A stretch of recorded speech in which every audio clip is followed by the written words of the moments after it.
All right, welcome to Out of the Blue from the Block M Podcast Network, part of the Fan First Sports. Oh my, let's do that again. All right, welcome to Out of the Blue from the Block M Podcast Network, part of the Fan First Sports Network, the podcast equivalent of getting a crisp $20 bill walking into the Scholastic Book Fair in the late 90s. I am Jared Stormer of MaizenBrew.com. With me, as always, is Andy Bailey, my hetero life mate, also of MaizenBrew.com. Andy Bailey, the man who is credited with inventing lawn darts and penning the script for Crocodile Dundee in Los Angeles. How the hell are you, sir? I'm great, man. I'm feeling like writing an angry worded letter to somebody else. Like it seems to be the thing to do right now. I want to get in on the action. So I'm going to send a letter to the Big Ten office, see where it goes. Yeah, why not? Strongly worded, well-written, articulate, maybe bring in some absolute dogs on your lawyer team to get in there and help, get some legal terms in there. That sounds like a hell of a way to spend our evening. That takes us into our first quick hit. We still don't have a name for sign stealing gate. It's got to be better than that. I put a little bit of effort in. I'm still not there. I've reached out to different sources. I've brought in AI to help me, ChatGPT, nothing yet. So I did use AI legitimately and asking her names, and I got nothing. Nothing. Useless. So no danger of AI taking our jobs yet. Can't even come up with a proper name for this sign stealing allegations nonsense. But Michigan has officially responded to the Big Ten's conference allegations. Now we're waiting for a response, basically. And if necessary, oh boy, Michigan is on a warpath with how they responded over the last couple of days. Now, this is not a law firm podcast, and I don't necessarily know what the power rankings of law firms are, but this Williams and Connolly law firm's got to be in the upper echelons in the power rankings of law firms. They are not messing around with the lawyers that they brought in on this bad boy. I mean, they brought in the big guns in case the Big Ten wants to take action now. And I believe it was a 10-page response to the Big Ten today. In one line, it said, the conference should act cautiously when setting precedent, given the reality that in-person scouting, collusion among opponents, and other questionable practices may well be far more prevalent than believed.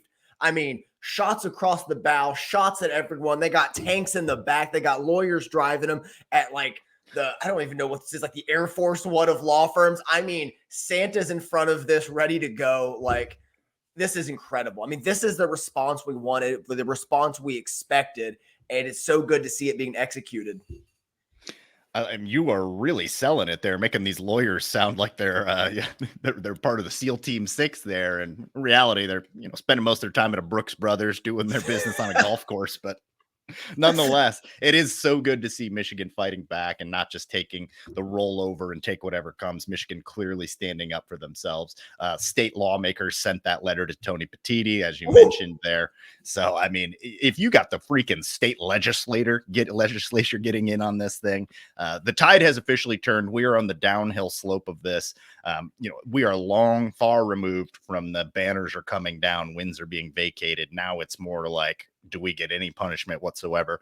I don't want to get anyone's expectations too high or too low or anything, because I don't know, much like nobody really knows, but the narrative has certainly swung.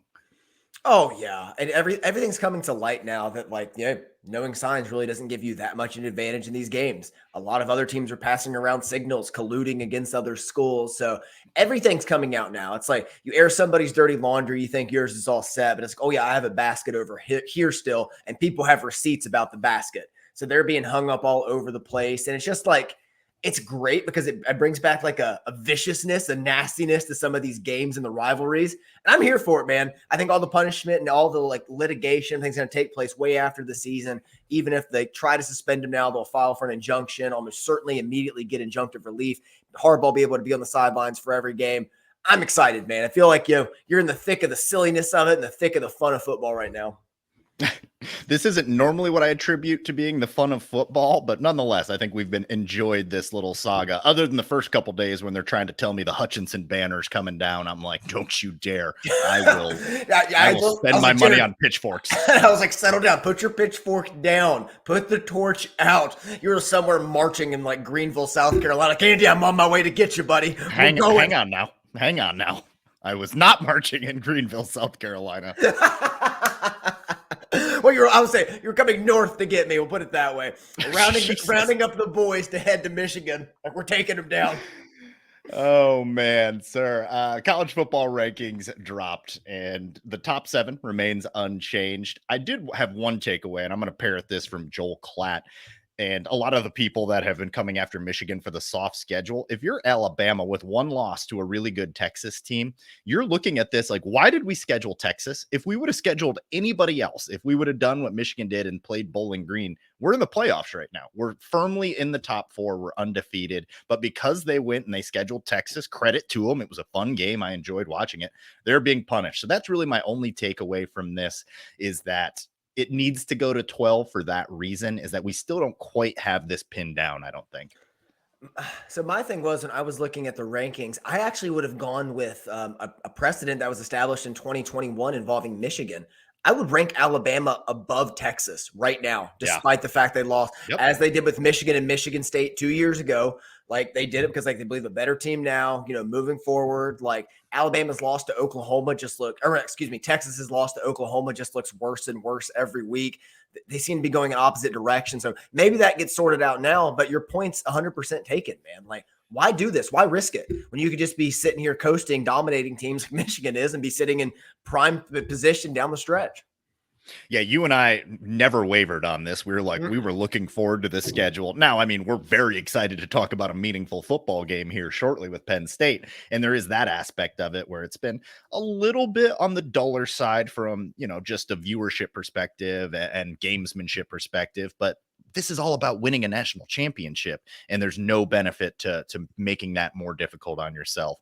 And I think that they should probably try to consider that. I love your point there. I think Alabama should be ranked ahead of Texas, because if we were college sports czars, I think you and I are just your eyes don't lie. And that's what I would do. So I would have Georgia 1. I'd have Michigan 2, the third best team, I think. Then it gets into a debate about who the third best team that you've seen all year would be. I even had Ohio State too, to be honest, in mine, because the eye test really isn't there, but like the 2 resume wins, Penn State and Notre Dame, compared to Michigan's top 2 wins right now, it's like, okay, if you want to do that, I could see your argument to put them there at least until this coming weekend. Well, Notre Dame shouldn't be ranked. They lost to a 4-4 team and only fell 5 spots. And I mean, they might end up being a 4-5 loss team. So got to let this thing play out. I would have Ohio State probably at 3, and then I would probably go Washington 4. But yeah, that's just how I see it. I'm not going to pound my fist on the table for Ryan Day's team. Don't get me wrong now. No, the guy wears way too much makeup to be taken seriously. He's had a ton of plastic surgery done. No, can't trust a guy like that. No, beard too dark, doesn't match, not on the natch. Don't buy it. Don't buy it. Not your actual hair color. Can't trust a man like that. All right, sir. Anything else that we need to touch on quick hits wise? Obviously, there is the Michigan basketball win over UNC Asheville. Stay tuned for the second half of this podcast. Brought on the man, the myth, the legend, Kellen Voss from Maize n Brew. He's going to break down that game with us. So stay tuned for that in the back half. But anything else? Any hockey updates? Nope. So still on track for Minnesota this weekend. Massive clash to stay alive in the Big Ten race early on in the season. So got to get at least 3 points out of this weekend. Got to get a split at the very least. So keep an eye on that, man. Really need to bounce back after the just heartbreak against Wisconsin in both games last week. Absolutely, sir. Hang on a second. Time to commemorate this. Wait for it. There it is. Oh, we're so back. We are so back, baby. It's time to talk about real college football. Now, look, real college football started in September, but this is the first Michigan game that there's actually a chance we might lose. Now, yes. I'm not going to say that we are. I'm going to tell you right now, I'm predicting a victory at the end of this. Sorry to spoil the suspense there, but that's just where we're at. Michigan on the warpath with Penn State this weekend in Happy Valley. Penn State sitting at 8-1, 5-1 in the conference. A really good Penn State team that is improved in some areas and then still have some question marks in other areas. Let's start 30,000 foot view. Penn State is a team. Do they want to win this game? Why isn't this a night game in the most raucous environment imaginable? A noon game? They might do a whiteout. I care. It's at noon. No one's afraid of that. That's not doing anything for them. So that's very strange to me. Penn State, God, it's hard to really describe who they are. They kind of remind me of 2017 Michigan. That's what they remind me of. They had this really aggressive front on their defense. They do a lot of blitzes, a lot of movement, a lot of twists. And that really helps prop up their secondary, because while the secondary is very good in stopping the run, like they've been taken advantage of a little bit in coverage. And also the offense on this team, very limited, just very, very limited. Like they're trying to run the football. They have an average passer working behind that. Their whole game plan is here: offense, just take care of the ball. We'll get you good field position so you can punch in some points, and the defense is going to win this. And that's why I say it's like 2017 Michigan. I like it a lot. Coming off of a 41-17 victory last year, Michigan, obviously, with most of the same players in place from that game. A lot of the same Penn State guys, but at the top on the offense, things have obviously shifted. Drew Allar, his first season as the starter. I think coming into this game and coming into this season after that game last year, it was kind of like Penn State was in that building phase, kind of where Michigan was 2015, where it was like, all right, they've got some guys coming in, some James Franklin. Now, Franklin's been there a lot longer, obviously, than Harbaugh was at that time, but you can kind of see the guys that are coming up. Maybe a better comp might be Michigan 2021. Where, you got JJ McCarthy coming up and you see Donovan Edwards there and you're like, oh, these young guys on Michigan, are they going to take things to the next level? I kind of expected Penn State to go to the next level this year. And in a lot of ways, they're still very much the same type of team. So let's get into this one, man. James Franklin, let's start here. James Franklin, we are not believers. We have never lied about that. We've never wavered on that. He's a little bit of a douche. Don't use that word too often, like a tool, maybe. Like he's definitely just not a good hang. We know that. He's 1-5 versus top 10 teams at home. Not great. 5-8 versus ranked team, 1-7 versus top 5 teams, and he's 3-6 versus Michigan. Now, all that being said, I think people at Penn State are happy to have James Franklin. There's maybe a little bit of a mixed bag thing. You love him and you hate him sometimes, but he certainly brought this program back to a place of respectability and clearly in the second tier in the Big Ten. I thought this would be the year that maybe he ascended tiers. Is it there for James Franklin, or is this just kind of who he is as a coach? It's starting to feel that way, man, because like everyone thought with Drew Aller stepping into this role, he was going to be the one to take him over the top. Like they have so many pieces around him, like especially on the defense. Like this has got to be the year. But Aller's a first-year starter, and he looks greener than green right now. So it's like, well, maybe next year he's going to be the guy. Okay, point taken, but you lose Olu Fashanu at left tackle. You lose a plethora of pieces on your defense. So it's like, when are you going to put it all together? Like this one was supposed to be it. I'm shocked the way the team is kind of built. I'm shocked with the construct of the offense and what they're trying to do. Like they want to run the ball, but like the physicality isn't there that's necessary to be able to sustain that kind of advantage. So a lot of it again is just falling on the shoulders of Aller. And he's been serviceable, but like we saw against Ohio State, very limited. Yeah, I'm going to push. I can't believe I'm going to do this. I'm going to push back a little bit on the Drew Aller being just like a journeyman quarterback. He's sitting at 20 touchdowns, 1 interception. Like that is very good. That aspect of this is the fact that he's not turning the ball over a lot needs to be commended. So he gets credit for that. The numbers are not is like eye popping as far as the yards that he's putting up, nor is the competition in which he's doing a lot of this against Ohio State is probably the game that I'd rather look at, where he was a little bit more pedestrian, really struggled, particularly pushing the ball downfield. And shout out to one of our listeners, Jimbo, who was in on this like week 1 that Drew Allar can't push the ball down the field. And he ended up being right that Drew Allar is definitely a good game, an above game average game manager right now with talent. Like I think he has talent, but can you say he's more than a game manager right now? I wouldn't even say above average game manager. So like on the year, he's averaging 6.6 yards per attempt. And for comparison, Cade McNamara was averaging 7.9 in 2021. Like it's a substantial drop off. He is checking this ball down. They are trying to just be very safe with it. Hence why the interception numbers aren't there. He's just not the risk taker. And that hurt him against Ohio State. Like sometimes, man, you got to take a shot. You got to force the ball. He did a little bit better job forcing the issue late against Indiana and again against Maryland. But is he better than Sean Clifford was last year? I don't think so. No, you and I talked about, I think off air, I'm not sure if we said it on the podcast, like who gives them the better chance to win right now, Allar or Clifford? I think we both said Clifford without even really hesitating too much. Clifford just better between the ears. You trust him to make a play, maybe not too far down the field, didn't have crazy arm talent, but at least could get you some crossing routes, at least could maybe get a tight end open down the He field could in the run middle of too. the field. He could run as well, whereas Drew Alar, we have not seen a lot of that.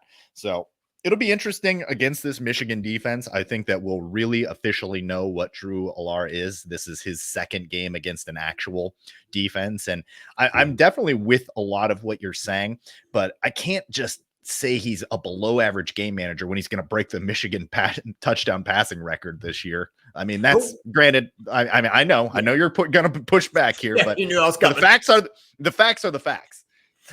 They are there. And they're getting the wins. I think that's the most important thing, but it's like, he's not getting the wins that matter. They got the 10 wins last year and they had the 2 losses. And it's like, I see a similar kind of trajectory with the team this year with a better team around him, all things considered. So I just don't know how, like, can he carry a game on his shoulders? We're going to get into that a little bit, but it's like, I'm just not a believer, especially when you saw it against the competition. Looks very gun shy when he starts getting hit around, as most first-year starters do, in fairness to him. Yeah, absolutely. So they're currently the number 6 scoring offense. Those numbers a little bit inflated because of the schedule, like I said, and who they're putting those numbers up against. Number 43 rushing offense. This is something I wanted to touch on because I think we both assumed after last year, like, oh, Katron Allen and Nick Singleton coming back. They think this Olu Fashanu kid is going to be a tone setter on the offensive line. I expected this to be a team that was kind of starting to take that Michigan identity, which is why I compared them to like maybe the 15 to 16 transition, or I think the 2021 transition maybe is a little bit better, where it was like, okay, we have an identity coming in and that identity is going to be running the football. That really hasn't been the case. And I think Nick Singleton is the better prospect, the better back. And it's a lot of Katron Allen, who's good, very serviceable back, but I'm just kind of surprised that the rushing offense hasn't really clicked. It's hard to really just put it together. It's like the offensive line has kind of regressed in a way, because that was supposed to be one of the strengths of this team. And one of the reasons, like, you and I talked so highly of them in the preseason, but it hasn't been there. So they have Fashanu at left tackle, who is by all indications going to be one of the top 2 tackles taken in the NFL draft. You and I have not seen it on tape consistently this year. I think he was better last year. And like, and once they were pressed by like the one good defense they faced in Ohio State, they allowed 4 sacks and 6 TFLs. I mean, they looked like they had trouble stopping any speed rushes. Ohio State was constantly getting pressure up the middle, around the edge, just really kind of doing what they wanted. And then as they fell, the running game fell, and then it fell back on Aller's shoulders. But just to the running backs and the play calling, did any of the play calling make sense to you, the way they were like sequencing plays and runs against Ohio State? Because you and I were texting, it was like, why isn't Singleton out there? What are they doing? Like, he didn't take an offensive snap until their 3rd possession of the game. No is the short answer there. But I mean, that goes into what we've been saying for years about James Franklin is, we just like watching good football. Obviously, we're huge Michigan fans, but when we're tuning into these other teams, we just want to see competent, good football. And James Franklin makes too many head scratching decisions. And I don't really know what his role is. I know he's an offensive guy. So, I mean, he's got to be way more involved in the offense than he is in the defense.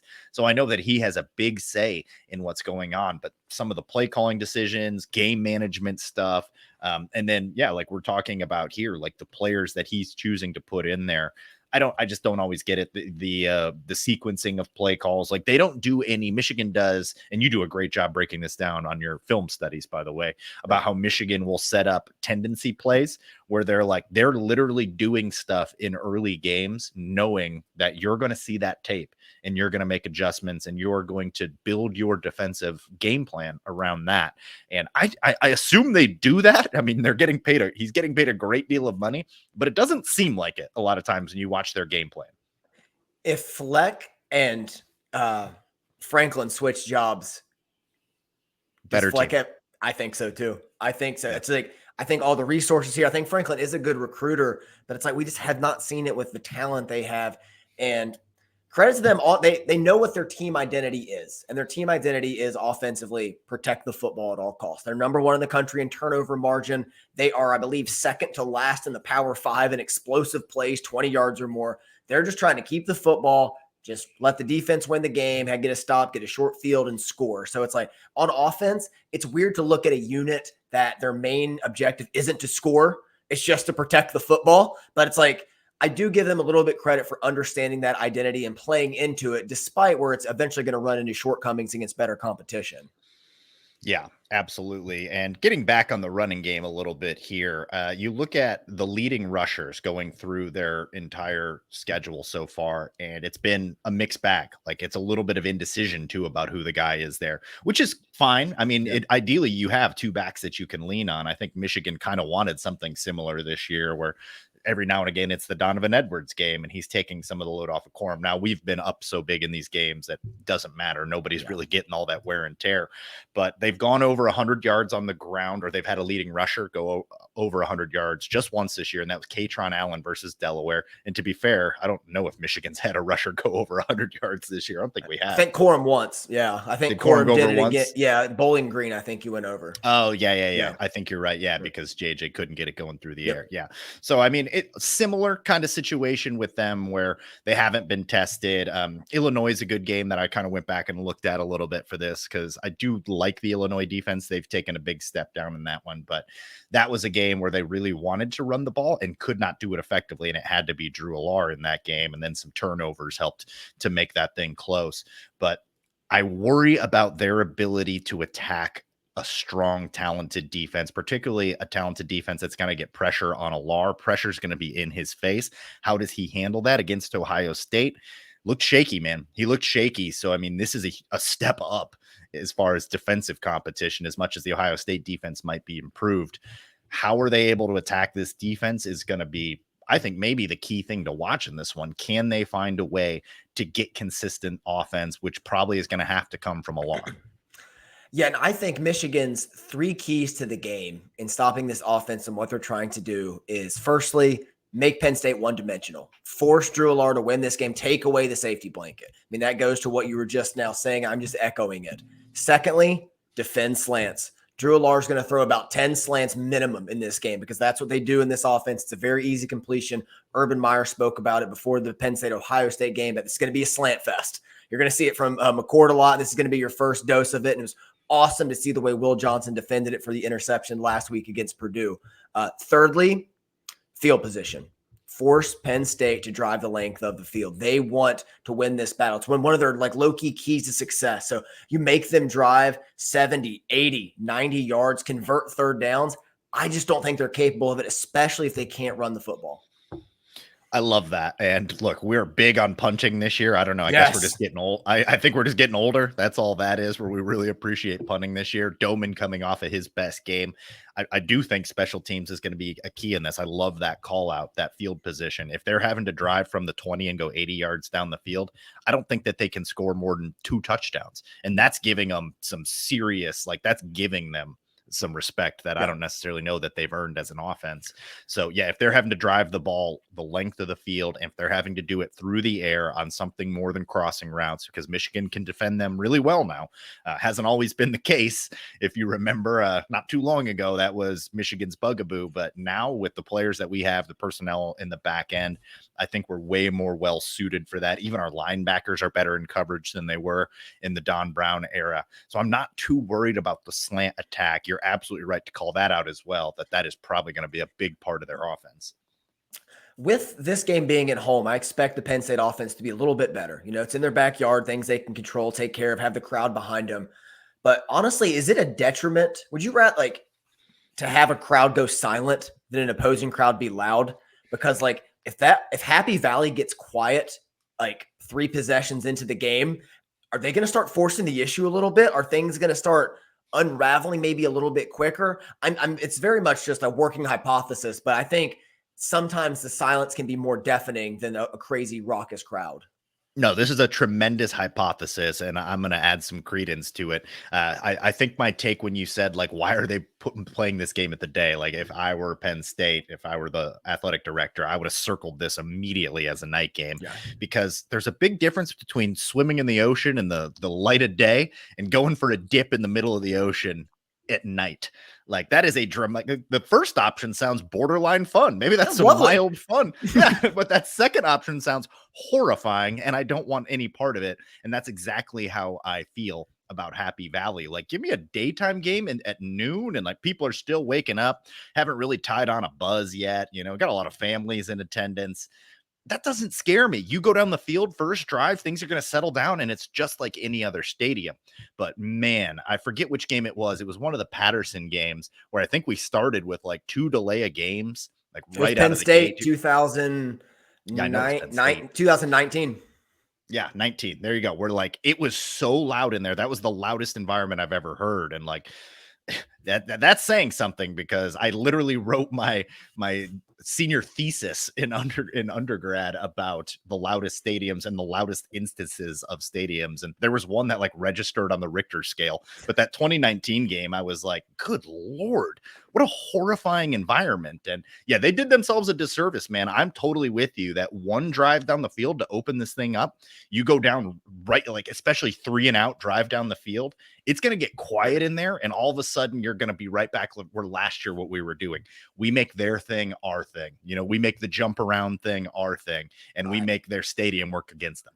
And I guarantee you, I would bet. I just have a feeling Michigan's going to wear the all whites for this game. They're going to make it their whiteout for the game. So I fully expect that to be taking place. But one reason Penn State feels so comfortable having this at noon is because of the defense. I like that transition.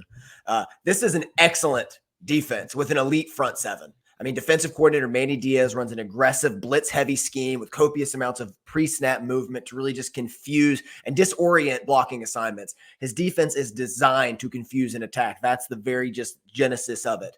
This unit has to carry most of the weight for its offense and heavily relies on turnovers and creating short fields for the offense to drive. To a fault, however, Diaz is stubborn. He trusts his defensive scheme to last and will ride it the entire game, even when a simple double team of Marvin Harrison could have won the game for Penn State against Ohio State. Don Brown. On the line, despite being slightly undersized on the interior, Penn State is a little bit bigger. So let's start there on the defensive line. I think it's gotten a little bit more improved than where it was last year when they got pushed around in Ann Arbor. It has. There's some guys that we really like on it. We did our ball knowers challenge last week, and we talked about some of the players on this Penn State defense that we really like. Guys that would maybe not start at Michigan. Chop Robinson might, but guys that would get, yeah, he'd probably start, but other guys would get run at Michigan. Like, I do like their defensive line. I do like Manny Diaz. I'm a believer. Obviously, his tenure at Miami didn't go that well, but as a defensive coordinator, I think he's one of the better ones that we have. And I think that they're going to challenge Michigan in some interesting ways. But you brought up the defensive line and their ability to penetrate. I don't necessarily see them as this like heavy penetration, lots of sack pressure type of defense. Now they'll control the edge very well, and it could be tough to run on this Penn State defensive line. That is entirely possible. But do I see them getting in JJ's face a ton? Now we're coming off the worst offensive line performance of the season, so that is something to worry about slightly. If there's something that I'm looking at, it's right there. Like, if the offensive line didn't get things cleaned up last week and Chop Robinson's allowed to kind of just work one-on-one a lot, and we're not giving a little bit of help there, that could be something. But I don't look at this defensive line as something that's going to be unlike anything we've ever seen before and give us tremendous problems. You're dead on there, because they're going to generate their pressure with their linebackers, their safeties, their corners. He wants to bring the blitz. He wants to bring 5 to 7 man blitzes as much as he can. It's kind of like Jim Knowles' defense last year. It's kind of what it reminds me of. They've been just very super aggressive in that aspect. One stat I found very interesting heading into this game is, like, coming in, Penn State is the number 2 scoring defense behind Michigan, number 2 rush defense, number 12 pass defense. The only rush defense they trail is James Madison. If you go back to last year, if you remove just the Michigan game from the yardage, they are the second run defense again behind James Madison. So, like, while everybody talks about how improved and different they are, it's a lot of the same stuff against these opponents. So we'll see how they hold up against Michigan, whether they have taken that step. But back to your defensive line point before I got off track, it's Adisa Isaac is a guy I really like on the edge as well. On the season so far, we talked about him. They talked in the ball knowers challenge. He has 6.5 sacks, 10.5 TFLs. So even if Chop Robinson can't go, he is listed as questionable. He hasn't played the last couple games due to an injury. I expect Isaac to still make an impact in this one, or at least disrupt a few things. But if Robinson can't go, that really limits some things for what they want to do defensively with their pass rush. Yes, absolutely. Particularly since then we can find ways to scheme around one guy. You can slide to one. You can slide to one rusher. Yeah, you can scheme around one guy. When you got a pair of them that you got to deal with, that throws your numbers off. The equation's all out of whack. So huge difference if Chop Robinson can't go, or if Chop Robinson isn't at 100%. Yep. I think he's been their second best player. I mean, it might be Adisa Isaac as their best player. I mean, if it's not Robinson at number one, it might be Isaac at number one. I'm definitely picking somebody on this defense as the best player I've seen. Yeah, it's let's go into linebacker. Abdul Carter, I think, is Yeah, firmly in that conversation. Where's the number 11, as all big time linebackers do there. An absolute stud. And they do a lot of things around him. He is the straw that stirs the drink in their pressures and everything they're trying to do up front. And his counterpart is really good as well, Curtis Jacobs. Like, they're very big physical linebackers, what you come to expect from a Penn State team. And if I had to pick one guy, like, he may not be the best, but I think Abdul Carter is at least the most valuable member, especially in the front seven.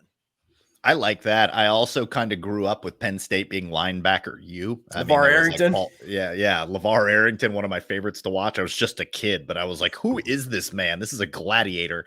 Yeah. Liked him. Paul Posluszny, Micah Parsons, obviously doing great things in the NFL now. They have a lineage of great linebackers. And you're absolutely right. Yeah, man. Curtis Jacobs is going to be a stud. Had a good game against Ohio State. Very active. I would bet money, if this is a FanDuel bet, he'll be their leading tackler. I would go ahead and put that in the books. Are you worried about Michigan getting a running attack going in this one, though? Because we talked last week that, man, it'd be nice to see a few of those explosive plays. Haven't seen a lot of them. And it's possible that, maybe Michigan's effort level wasn't there because of the opponents they were playing. I don't know if I buy that, because Michigan's effort level is going to be high no matter who they're playing. And maybe we see them turn it up again this week. But I'm a little concerned that we might not be able to run the ball like we want against this Penn State team. One thing I like that Michigan has done the last 2 years is they try to put the ball in the hands of their Heisman Trophy contender as much as possible. Last year it was Blake Corum. This year it's J.J. McCarthy. And I think McCarthy, especially with his legs, is going to be the secret ingredient to open things up. We've seen a few McCarthy runs just to knock the dust off. I think we're going to see a lot of stuff on the perimeter in this game. I think we're going to see bluff zones with McCarthy. I think we're just going to see all kinds of zone reads where he can pull it. We're going to see duo read. Only ran one duo play against Purdue, which is the lowest I've tracked in 3 years. Like, everything was in the pocket during that game. I think you're going to see pin and pulls to the edge against these even fronts, because Michigan doesn't play a ton of teams that run even fronts. We're just going to test the perimeter a lot more than we have. And I think that's going to soften up the middle. And if they don't, McCarthy has the arm to open things up that way, kind of like Georgia did the last couple years. They would let Stetson Bennett throw it in that Todd Monken offense, and then they would run the ball. So I think you're going to see Michigan's full bevy of attack. And while you may not get the explosives, you're certainly not going to get what you did last year. But if you just get 3 yards a carry, that's a huge win, because that gets you to 4th and 1, and you feel comfortable what Michigan can do in that spot. Yeah, well said. We don't need to have our best running output of the season to beat Penn State, but you have to do enough to keep them honest. You have to do enough to be able to stay in your sets, to be able to be in 3rd and 4 rather than 3rd and 7s. A lot of 3rd and 7s against this defense. It's probably going to be a low scoring affair then, if that's the case. If you're not getting into 3rd and manageables, not that JJ McCarthy can't do things on 3rd and long. I think he's been one of the best 3rd down quarterbacks I've seen like ever at Michigan, if not the best. He's also been one of the best this season. He can certainly make things happen. And you also mentioned his legs, which I think will play into this, particularly if they are shutting down the running back game. I think him buying time, rolling outside of the pocket could be a huge part of our running attack in this one as well. Additionally, watch like a guy like Samaj Morgan in this one with the end arounds last week. And you're bringing up a great point about attacking the edges there, something that I think Michigan's going to continue to do and do more of as this season goes along. So somebody like Samaj Morgan could play a bigger role in this game. I mean, he's already played a huge role in this offense, but that's a guy I got my eye on. Anybody with speed around the edge, like we've been waiting for the Donovan Edwards game, I really got my eye on Donovan Edwards as well. There's a big thing here with, like, they ran that reverse at the end of the game for a reason. Like, the play off the play, like, 1, you're going to see it faked a few times. 2, they could hand it off and then pitch it back. Like, there's going to be something coming from this. They are going to play on a tendency in this game, and they're going to take big advantage of it. So my 3 keys to the offense in this game were, number 1, just average 3 yards a carry. I think that includes JJ. I think he could sneakily be the leading rusher in this one. I think we're going to see a big JJ game on the ground. And again, like, so if you're doing that and you're keeping a linebacker in the box to spy you, that's going to just open up more space for Colson Loveland, AJ Barner, and those guys to go to work. So that's a big benefit to Michigan. Oh, yeah. Number two, capitalize on mismatches. You were talking about a big Donovan Edwards game. I think that first pass we saw, the deep shot against Purdue, we're going to see that a lot. I think he's going to be involved. Barner, and Loveland are a mismatch for anybody that gets put on them in space and the things they can do to manipulate personnel. So that's my second key. My last one for offense, protect the football. Just like we lost the turnover battle last year, 1-0, which is crazy to think back on. But like, you take care of the football in this one, it's going to be very difficult for Penn State to just get that decisive edge or that momentum swinging back in their direction. So handle your business. Michigan's been pretty good about taking care of it. Just do that, and I think good things are going to happen. Yeah, I would even move protect the ball up to my number one, because I just don't see a world where we lose this game while winning the turnover margin. Even if the turnover margin is dead even. Harbaugh's undefeated, right? I think he's undefeated winning the turnover margin at Michigan. I'm trying to rack my brain. You're the historian here, so I'm pretty sure he's undefeated when he's +1. I generally agree with you, but yeah, that sounds correct. So even if it's just even, I like our odds. But if we have to make up for 2-3 turnovers, so that's why I've got my eye on special teams as well. So unless you had anything else there, let's talk about special teams. One last thing on the defense, the secondary, very physical, very fast. I like. We talked about Kalen King a little bit last week. I like Johnny Dixon a lot. Watch for him as a blitzer. I like him more. I do too. While they are aggressive and really good at tackling, they can be suspect at times in coverage. So something to pay attention to. Yeah. And like good at tackling, but have they had to really handle Blake Corum rushing for 20 times, like carrying the ball 20 times? Yeah. And if this is a Corum 20 carry game, I do think that our guys are playing in the fourth in this one. I mean, we're going a lot more in the fourth. Yeah. I think we're going to go deeper in this one, and they should be ready for it.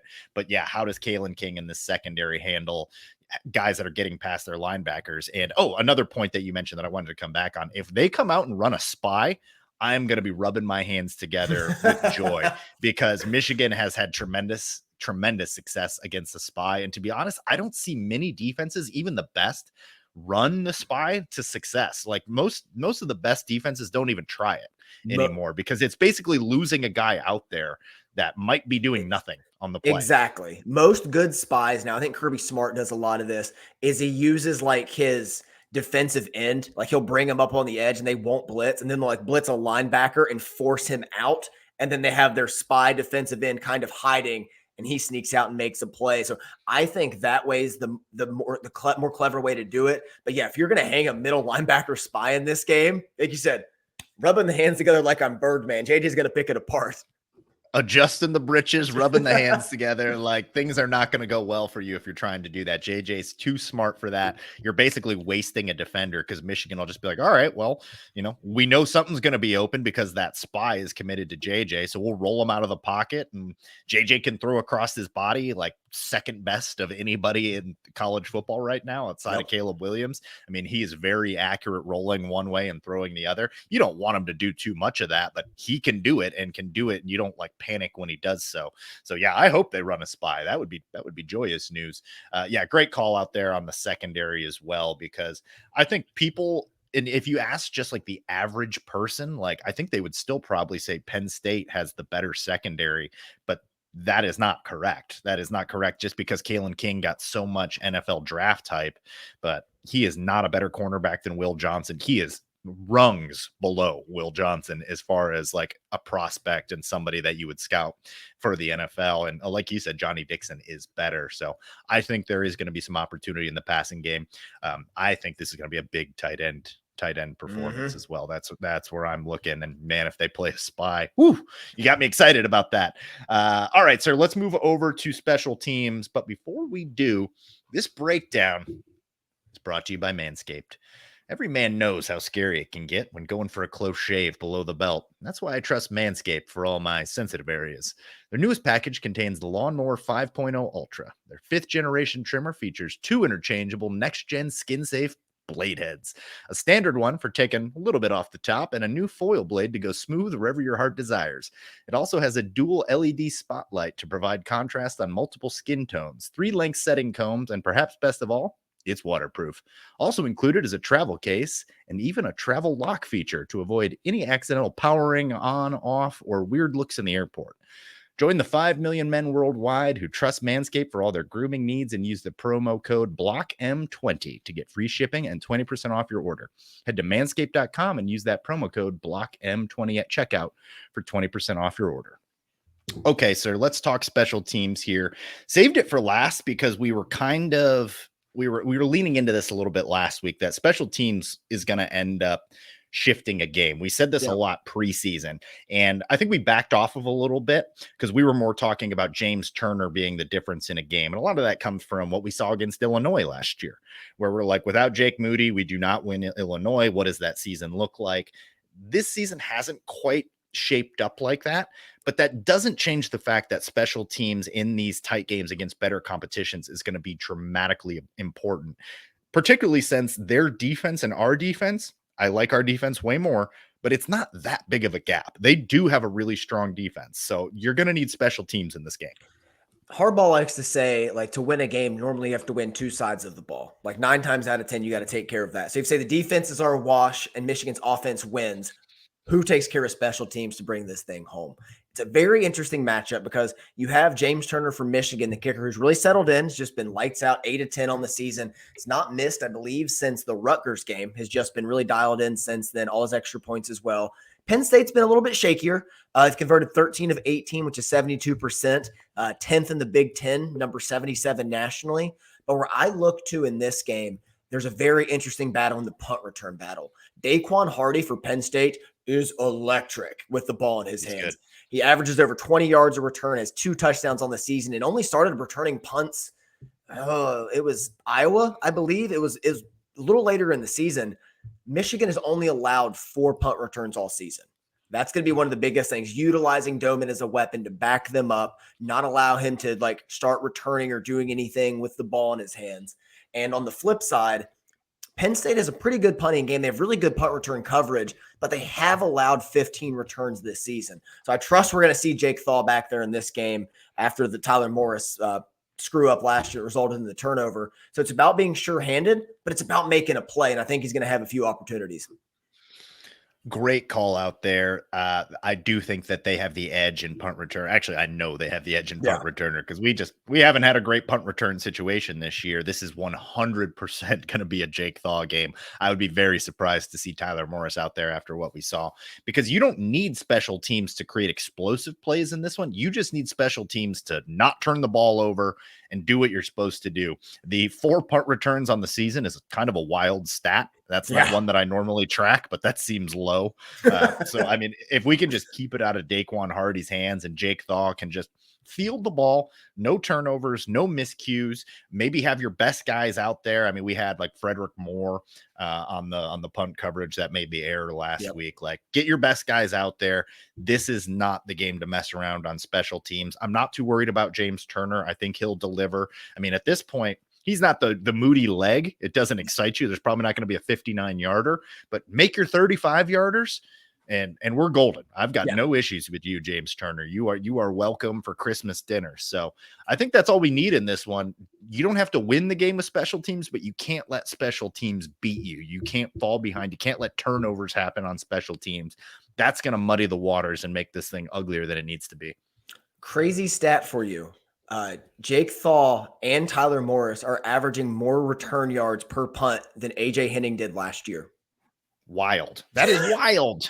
And that's even factoring in the one he had for a touchdown against UConn, even after that. So you take that out of the equation, how much lower it would have been. So it's like they haven't had the big one yet, but it's like consistently putting it there. And I think we're going to see it improve a little bit more and more. But you hit the nail on the head. This is about being decisive, about being sure-handed, taking care of the football here, setting the team up for good field position, winning it while you're punting it, not letting Hardy beat you and give up something like that. So it's like, this is one of those games where you and I are already like this, like standing up for every punt, but it's going to be like nervous for every punt because we know how much momentum can swing in that moment. Exactly, man. Yeah. And we don't usually spend this much time talking about special teams, but when your defense is this dialed in, when your offense doesn't have any flaws really to break out, and your special teams has been, I guess, shaky. I don't know if they maybe average. I wouldn't say above average, but they've been about under average. Expectations. Yeah, just under expectations. That's what you look for in something like this against a quality opponent. Sir, anything else that you wanted to touch on before we get into predictions, guys to watch, players of the game? Yes, my last key, my biggest key. We've been echoing around this the entire time. I think this game on offense and defense is going to come down to one thing. That's winning first and second down. I think whoever wins first and second down wins this game. Aller is not consistent enough on third and intermediates, and Michigan won't have to deal with Diaz's array of blitzes and disguise if they're not in obvious passing situations. So whoever can stay on schedule in this one, get to those third and shorts, I believe is going to win the game. I like that. Minor pushback here. So say we have the exact same outcome and both teams are faced with a lot of 3rd and 6s. Michigan. Who do you exactly? Wait. Exactly. Yeah, way more. But it's like if we win it against them, at least, like I don't trust them to do it. Like we can throw on third and long. It's like keep them off schedule. That running game's not getting us to exactly. Yeah. Yep. No, I totally agree with you. Yeah. They can't do it, at least not all day. He might be able to complete a couple of them, but it's basically gonna be like pulling a rabbit out of his hat, Alar, that is. Whereas JJ, like pulling a rabbit out of his hat's just what he does. That's a Tuesday for JJ McCarthy. That's some mild work. So I'm not concerned about that. All right, sir. Let's get into predictions, guys to watch, players of the game. Who do you got on your guys to watch? All right. So remember last year's game wasn't a blowout until late. Michigan couldn't capitalize in the red zone. They had 3 field goals and 4 trips, lost a turnover battle, only led by 2 at half just to turn around and be trailing 17-16 early in the third quarter. The biggest factor was in this game, like we just talked about, was those third downs. Michigan was 11 of 17 in those third manageables. Penn State was 4 of 12. So it's about being off schedule, about being on schedule in this one. I think it's going to be close early. I think you're going to see a little pushback, both teams trying to fill each other out. But I like what Michigan's going to do with their scripted to at least control the ball a little bit, allow the defense to rest, control the time of possession, dictate the field position. Guys to watch for me, Ladarius Henderson and Carson Barnhart offensively.